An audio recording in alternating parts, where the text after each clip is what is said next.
It's really, really simple. The heroes that you love and remember are not the same. They haven't been the same for many, many years. And part of the reason, there's two parts to this reason. One, as you'll see when we go through this thread, that the writers who are writing your heroes cannot be bothered to do the research into canon and to their history at all. We have people writing Star Trek comic books, right, that have never watched a single episode of Star Trek. We have people writing superhero comics that never read a single back issue. Now, the other reason why it happens is because they're not making comic books for the older generation. They, don't see us as a viable customer base anymore. They, it's like back in the WWE, right? The WWE had catered to an older audience for a while during the Attitude Era, and they really put on the reset switch to cater to a younger audience, right? Less raunchy sort of content that they were producing. It's no different in comics. They're trying to reach the millennials and the Gen Z, and they believe to do that they need to change all the heroes to reflect the society that these younger kids live in, or the society that they believe, and that's sort of the trick here, believe that the younger kids live in. And the fact of the matter is, the younger kids do not give a two shits about fucking comics. They don't. They don't. Very few of them do. Most of them, manga, okay? But let's see, Patch Zyker, whoever the fuck you are, I have no clue, says, I lost respect for superhero comics. A writer once told me he did no research, did not read a single back issue for a title he knew nothing about. I wish he hadn't told me. It flopped like a floppy, but it was also disillusioning. I knew then the character that once interested me were dead. Death of Superman. DED, dead. That's right. They're not making comic books for you anymore, Patch. They're not making comic books for me anymore. And we're the last generation, honestly, buying comics. And so what happened? What happened was a lot of people who were disenfranchised with the comic books that they've been receiving and buying decided to go on out and make our own comic books. The comic books that we would like to see and read. The comic books that we think would appeal not only to our generation, but to, the majority of people, right? But he goes on. If you pick up an Elric's an old property, or Hellboy, you get a story faithful to the character. You can pick up a superhero comic and get the same title name and not get the same character. Oh, 100%. Especially true if it's a lesser known hero. Or get a story that doesn't conclude a previous one. Yeah, these are all, sort of the minor issues, right? You go buy Iron Man, you may have gotten Ironheart instead. And I remember back when they made Thor a woman, right? It was like Jane Foster, I believe. She got the hammer, she became Thor. That sort of idea.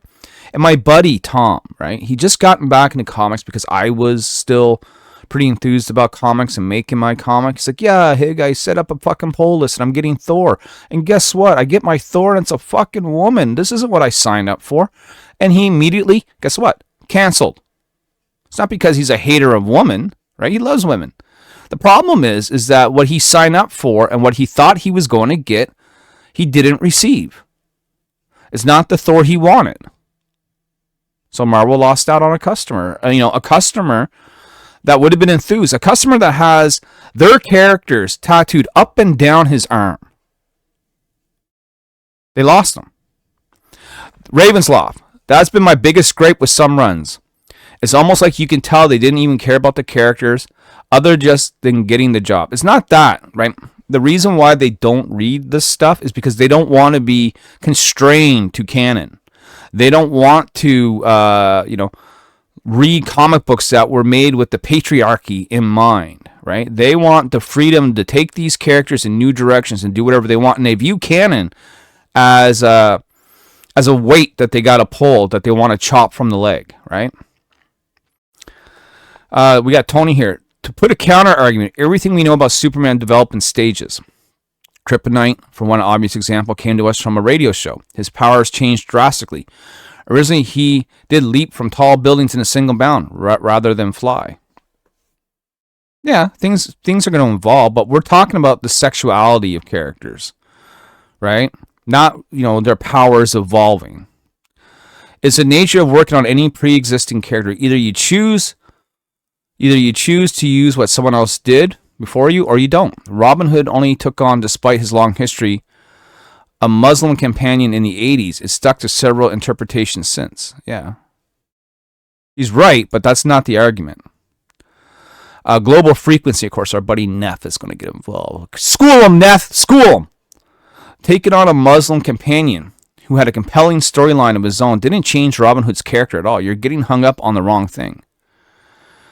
Yeah, he is. Because here comes the bad argument. Robin Hood's character is defined by those around him. Marion, the Merry Men, the Sheriff of Nottingham, Richard, the Lionheart. Take any or even all of them away, and you got a different story, different character, and adding new. No. Incorrect. Where's my buzzer? I need my buzzer. Handy. And I'll tell you why. Because the character is who you are, right? My character as me, LP, whether it's online or out in the real world, my character is defined by me, my personality. Now, granted, your life experiences are going to change that. But overall, at the end of the day, the core is me, right? You should be able to take me and put me in any story, and I should be familiar to anyone who's familiar with me when they read that story. Not that you want to read about me. You want to read about Niobe and Penguina. And you should do that. Pay for your check mark then, pleb. Those are his powers. His character has remained remarkably consistent. So they're just arguing about Superman. I'm going to go back to the main argument here. This fellow says, I have had the same question for ages. Maybe you can answer it. Say a writer is given a chance to write for a title. Example, Justice League America. Does the publisher provide them with any resources, digital issues, archives to study? Like if they want to revisit a one-off villain, an old story arc? I don't know that answer, but I'll tell you this. They definitely should, right? If Marvel was to hire me to do an X-Men story, now, granted, I can find all this information on my own, right? I'm an X-Men fan. I got tons of back issues so I can go back through. And if I don't have what I need, I know there's lots of trade paperbacks, omnibuses, whatever. I can find it. But I do definitely think companies should provide, the source material you need to write a epic X-Men story without fucking up their canon. 100%. Let's see here. Losing respect for them kind of does not make them has been a relief. Michael Bancroft, the Bancroft bump. Yep, been saying this for years, Mike. I'm creator owned, and I've only been since 2019. Corporate superheroes, comics, are dead medium.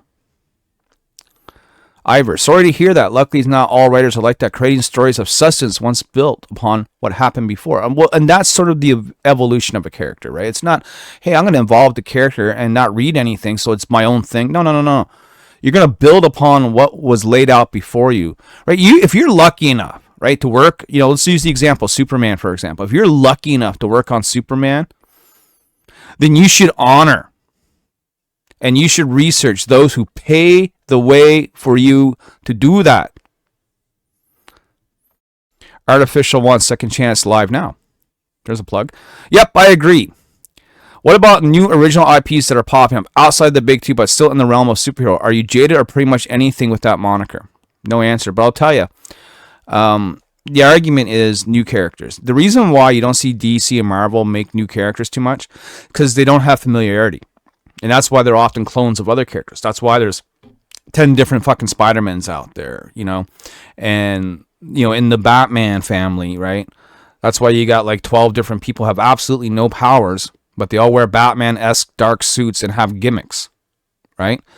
It's because if you were just to make like say Speedball from Marvel back in the day, no one gave two fucks about Speedball, and they don't know who he is. So it's hard to get people who are got their feet, entrenched into the ground to try something new. It really is. That's why us in the indie circle have a hard time getting people to even look our way, because they don't want to look at something new. They want something they're already familiar with. Far, far too many 2000 era creators, he's talking about Brian Michael Bendis here, seem either proud or not to read past stories, or worse, are aware of the past stories but insist on changing well-established characters and canon to fit their story with no in-story explanation offered. Doctor Strange has suffered. Sanctum. I once spoke with a young indie uprising writer who I won't name, who lived locally and claimed that he was contracted by Marvel to do New Warriors, which never happened, and that he asked about which characters interact with whom and that he was unfamiliar with. My jaw dropped. I agree, though likely for different reasons. Batman's a mysterious figure, so let's give him his huge extended family. Superman has a unique place in the world, so let's fill the world with overflowing with heroes with similar powers. Yeah, this goes back to the argument I just said like 2 minutes ago. Is it that or the characters who are dead, or is it the writer? The characters come back, maybe just briefly.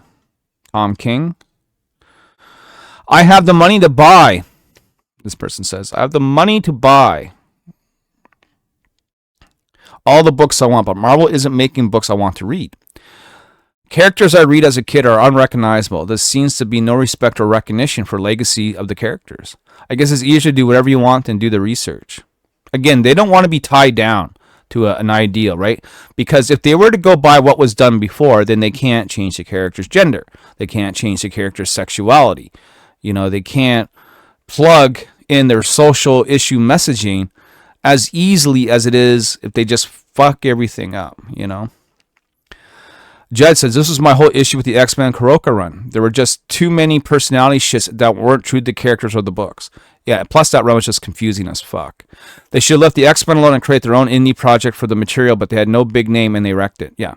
She never took the X-Men out of the school of out of the Xavier School for Gifted Youngsters.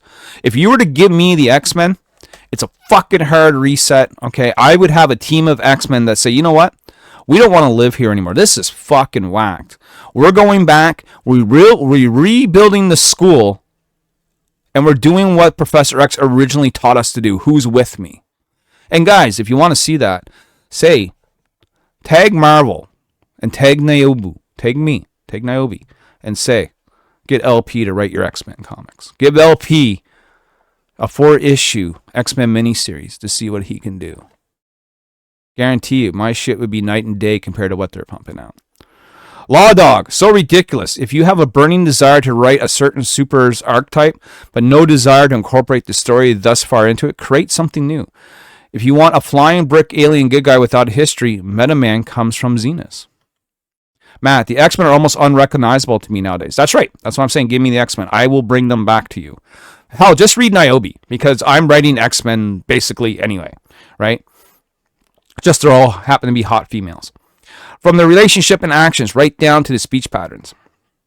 Jim talks about stuff. With respect, Patch, that is the superhero genre itself, or the gibberish writing of the adolescent writer, and the disdain of an editorial team, and all the pandering of the marketing department, question mark.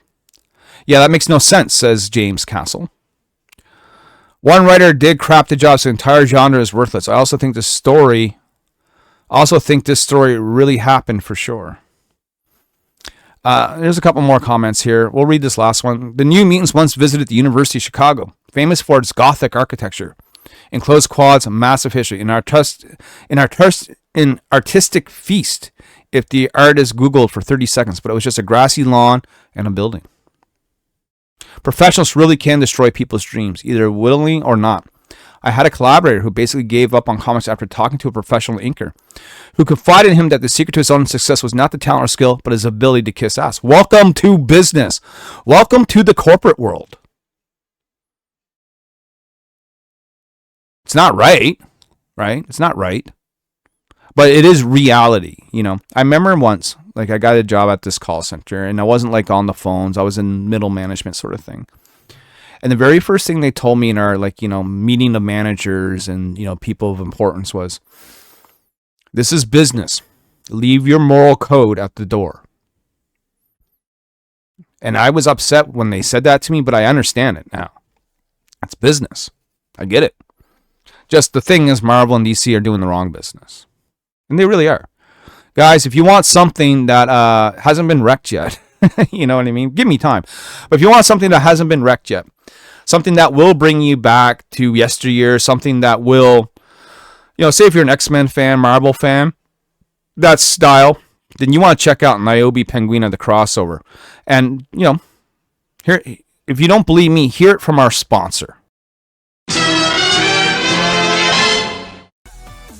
If you guessed it, and you said, I bet you any money LP is the sponsor of his own video, you would be 100% correct. I am. We are currently crowdfunding Niobe Penguina #1, the crossover campaign. With 20 days left to go, we're at 178 backers. We have raised 7,356 Canadian dollars, which is about $1.52 US. Maybe enough to get me a cup of coffee. Help me get lunch at McDonald's by, pledging to this campaign. Pick one out of 6 great covers we got to choose from. It is a 30-page book where Niobe teams up with her good friend Penguina to go on an epic classic superhero adventure.